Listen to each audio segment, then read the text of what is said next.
The live TV, सच सबसे आगे। नमस्कार, द लाइव टीवी आप देख रहे हैं, आपके साथ मैं हूं आदित्य कुमार। क्या चंद्रबाबू नायडू के साथ धोखा हो जाएगा? क्या चंद्रबाबू नायडू को जो तवज्जो मिलनी चाहिए वो भारतीय जनता पार्टी नहीं देगी? क्योंकि चंद्रबाबू नायडू को स्पीकर पद तो नहीं दिया जाएगा। स्पीकर पद की मांग तो की जा रही है, लेकिन चंद्रबाबू नायडू को सिरे से नाराज कर दिया जाएगा। आप समझिए, स्पीकर पर अड़ गई है बीजेपी और मोदी सरकार गिरने की संभावनाएं भी धीरे धीरे से दिखाई देने लगी हैं। और इसमें नीतीश कुमार और चंद्रबाबू नायडू की अहम भूमिका होने वाली है। आप समझिए, एनडीए के सहयोगी दल को मिल सकती है deputy speaker post. Lok Sabha speaker पद पर किसी भी प्रकार का समझौता नहीं करेगी बीजेपी। और क्यों नहीं करेगी, इसके पीछे का इतिहास हम बता भी चुके हैं आपको। 25 साल पहले इन्हीं चंद्रबाबू नायडू की पार्टी के एक सांसद जो स्पीकर बनाए गए थे, उन्होंने वाजपेयी सरकार यानी बीजेपी की सरकार गिरा दी थी उस वक्त। और किस तरीके से एक वोट से सब कुछ खेल हो गया था। तो भारतीय जनता पार्टी के मन में तो डर है ही है, क्योंकि 5 साल सरकार ना चलने का भय तो बना हुआ है, क्योंकि गठबंधन की सरकार है, एनडीए गठबंधन की सरकार है। और डर है कि कहीं कभी भी अविश्वास प्रस्ताव जैसे हालात पैदा होते हैं, अल्पमत जैसे हालात पैदा होते हैं, तो उस समय स्पीकर की कुर्सी बहुत अहम हो जाती है। और स्पीकर जो चाहे वो निर्णय ले सकता है। वो चाहे तो जिसके हाथ में सत्ता है उसके हाथ से सत्ता छीन भी सकता है, क्योंकि उसमें खरीद फरोख्त भी होगी, पार्टी के दल बदल भी होंगे, और दल बदल कानून को प्रभावी ढंग से लागू करने की जिम्मेदारी भी स्पीकर की होती है। और स्पीकर ऐसे में बहुत महत्वपूर्ण पद हो जाता है। अगर वो वोट देने की अनुमति दे देगा तो फिर खेल हो जाएगा, और नहीं देगा तब भी खेल हो जाएगा। इसीलिए भारतीय जनता पार्टी के अंदर डर बना हुआ है।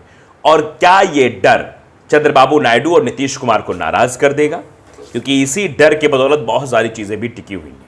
दरअसल दोनों राज्य के सीएम, आंध्र प्रदेश के और बिहार के, दोनों विशेष राहत पैकेज की मांग पर अड़े हुए हैं। अगर इसमें किसी भी प्रकार की कोई भी गुंजाइश नहीं दिखाई देगी तो दोनों नेता तब्दीली होने में या गठबंधन बदलने में तनिक भी समय नहीं लगाएंगे। और नीतीश कुमार के बारे में तो ये जग में ढिढोरा पिटा ही हुआ है कि नीतीश कुमार कभी भी पलटी मार सकते हैं। और ये बात केसी त्यागी द्वारा एनडीए गठबंधन को याद दिलाई जा चुकी है कि इंडिया गठबंधन की तरफ से प्रधानमंत्री पद का ऑफर मिला था। छोटा मोटा ऑफर तो है नहीं, प्रधानमंत्री पद बड़ा ऑफर होता है। तो ये बात तो एनडीए के गठबंधन के सहयोगियों को और खास तौर पे बीजेपी के सब नेताओं को भी पता है कि नीतीश कुमार जब फैसला लेंगे तो उनको कोई रोक नहीं पाएगा, क्योंकि वो अटेंडम लेते हैं। उनके सहयोगियों, उनके साथियों को भी नहीं मालूम होता कि नीतीश कुमार आज शाम क्या करने वाले हैं। वो कभी भी जाकर राज्यपाल से मिलकर इस्तीफा सौंप देते हैं और कभी भी कहीं भी चले जाते हैं। नीतीश कुमार के बारे में तो है। अब दरअसल मामला लोकसभा स्पीकर पद को लेकर टिका हुआ है। बीजेपी के नेतृत्व में एनडीए की सरकार तो बन गई लोकसभा स्पीकर को लेकिन चर्चा अभी भी बनी हुई है। अब जानकारी यह आ रही है कि लोकसभा अध्यक्ष का पद बीजेपी अपने पास ही रखेगी, जबकि एनडीए सहयोगियों को डिप्टी स्पीकर की जिम्मेदारी जरूर दी जा सकती है कि डिप्टी स्पीकर बना दें।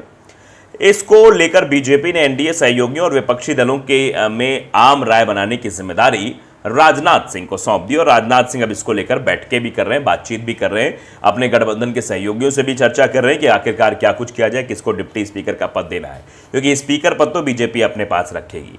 अब ऐसे में चंद्रबाबू नायडू की बात को दरकिनार करना, जबकि चंद्रबाबू नायडू और नीतीश कुमार दोनों अहम रोल सरकार में अदा कर रहे हैं।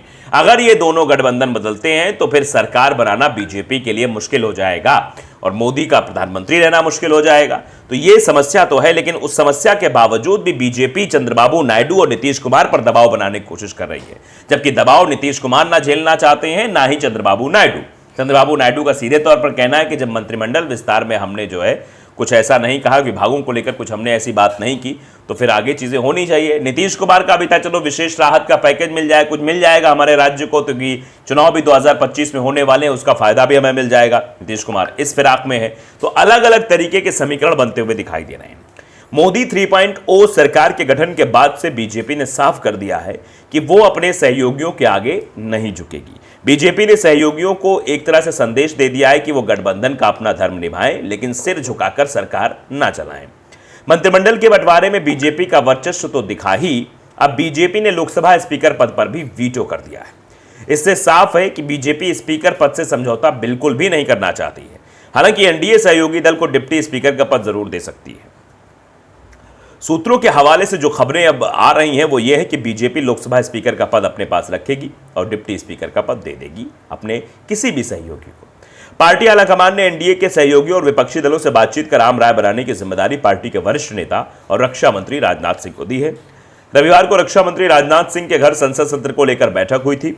इस बैठक में बीजेपी अध्यक्ष जेपी नड्डा, रेलवे मंत्री अश्विनी वैष्णव, किरण रिजिजू, जेडीयू नेता ललन सिंह, चिराग पासवान ये लोग शामिल हुए थे। इस बैठक में 18वीं लोकसभा के पहले संसदीय सत्र और स्पीकर और डिप्टी स्पीकर के पद को लेकर एनडीए उम्मीदवारों के लिए चर्चा हुई थी। लोकसभा चुनाव में जीतकर एनडीए ने सरकार बनानी, नरेंद्र मोदी तीसरी बार प्रधानमंत्री बन गए हैं और कैबिनेट में मंत्रियों को पोर्टफोलियो भी बढ़ चुका है। अब लोकसभा स्पीकर को लेकर चर्चा तेज हो चुकी है। बीजेपी एनडीए के लिए चुनौती बना हुआ है। पिछली सरकार में तो कोटा से बीजेपी सांसद ओम बिरला ने स्पीकर की गद्दी संभाली थी, लेकिन मौजूदा सरकार में इस पद को लेकर अभी भी संशय बरकरार है। सूत्रों के मुताबिक जो बात सामने आ रही है वो संसद के 8 दिवसीय विशेष सत्र की बात है कि जो 3 जुलाई तक रहेगा। इस विशेष सत्र में 24 और 25 जून को नए सांसदों का शपथ ग्रहण समारोह हो सकता है और जबकि 26 जून को लोकसभा स्पीकर का चुनाव होना है। बीजेपी के मंथन के बीच लोकसभा स्पीकर को लेकर विपक्षी नेताओं के बयानों में खलबली मच गई है। विपक्ष की ओर से भी कहा गया है कि अगर डिप्टी स्पीकर का पद उन्हें नहीं दिया जाता है तो वो स्पीकर पद के लिए भी अपने उम्मीदवार को मैदान में उतारेंगे। विपक्ष इसके लिए पूरी तैयारी कर रहा है, पूरी लॉबिंग कर रहा है। लोकसभा चुनाव 2024 में इंडिया विपक्ष की सीटें बढ़ने के साथ ही 10 साल बाद निचले सदन को विपक्ष का नेता भी मिलेगा। साथ ही विपक्ष उपाध्यक्ष के पद के चुनाव की भी उम्मीद पूरी कर रहा है। पिछले 5 साल से उपाध्यक्ष का पद खाली है। 17वीं लोकसभा में 5 साल तक उपाध्यक्ष का पद रिक्त रहा। साथ ही वो दूसरी बार था जब सदन में कोई नेता प्रतिपक्ष नहीं था। आमतौर पर उपाध्यक्ष का पद विपक्ष को दिया जाता है। विपक्ष के एक नेता कहना है कि वो इसके लिए सदन में दबाव बनाएंगे कि इस बार उपाध्यक्ष का पद खाली ना छोड़ा जाए। सूत्रों की माने तो अगर विपक्षी दलों को डिप्टी स्पीकर का पद नहीं दिया गया तो वे स्पीकर पद के लिए अपना उम्मीदवार खड़ा कर सकते हैं। इस संबंध में अंतिम निर्णय संसद सत्र शुरू होने से पहले लिया जाएगा और उम्मीदवारों की सूची भी तैयार की जाएगी कि किसको उम्मीदवार बनाना है, कैसे क्या करना है। आप भी जानते हैं कि लोकसभा के स्पीकर का पद सबसे अहम है और इसी पद को लेकर यह अब खींचतान जैसी स्थिति बनती हुई दिखाई दे रही है। पहली तो एनडीए में ही खींचतान है और फिर डिप्टी स्पीकर पद को लेकर जो ये बार बार कहा जा रहा है बीजेपी की तरफ से कि हम अपने किसी एनडीए जो गठबंधन के हमारे सहयोगी इसमें दे सकते हैं, तो हो सकता है चंद्रबाबू नायडू को समझाने के लिए, मनाने के लिए, अपने साथ रहने के लिए ये कहा जाए कि आप डिप्टी स्पीकर का पद ले लीजिए, आप स्पीकर नहीं, स्पीकर हमारे पास रहने दीजिए, बड़ी पार्टी हम है और आप ले लीजिए।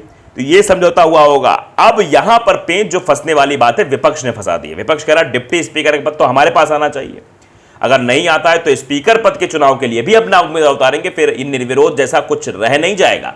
फिर तो इलेक्शन होगा, इलेक्शन के बाद परिणाम आएंगे, परिणाम के बाद ही तय हो पाएगा कि लोकसभा स्पीकर कौन होगा। और यही बीजेपी के लिए मुसीबत है क्योंकि बीजेपी अगर चंद्रबाबू नायडू को मनाने में कामयाब नहीं रह पाई और नीतीश की नाराजगी चली रही है, अभी विभागों को लेकर नीतीश की नाराजगी साफ साफ दिखाई भी दे रही है, तो नीतीश की नाराजगी चल रही है, चंद्रबाबू नाराज हो जाते हैं तो फिर यह समस्या मोदी सरकार के सामने खड़ी हो जाएगी। वो सरकार अपनी कैसे बचाए, वो प्रधानमंत्री पद को कैसे बचाए, उनके सामने एक बड़ी जटिल समस्या खड़ी हो जाएगी। क्योंकि चंद्रबाबू को मनाने के लिए ही डिप्टी स्पीकर का पद उनको देने की बात, यानी एनडीए सहयोगी में तो सहयोगी तो वही है, तो उनको देने की बात कही जा रही है। अब समस्या जटिल है, समस्या से कैसे बीजेपी निकलेगी ये अपने आप में भी बड़ा सवाल बना हुआ है। तो लाइव टीवी को अगर आपने सब्सक्राइब नहीं किया जरूर करिए, बेल आइकन दबाइए ताकि सच खबरें आप तक पहुंचती रहें। नमस्कार। द लाइव टीवी, सच सबसे आगे।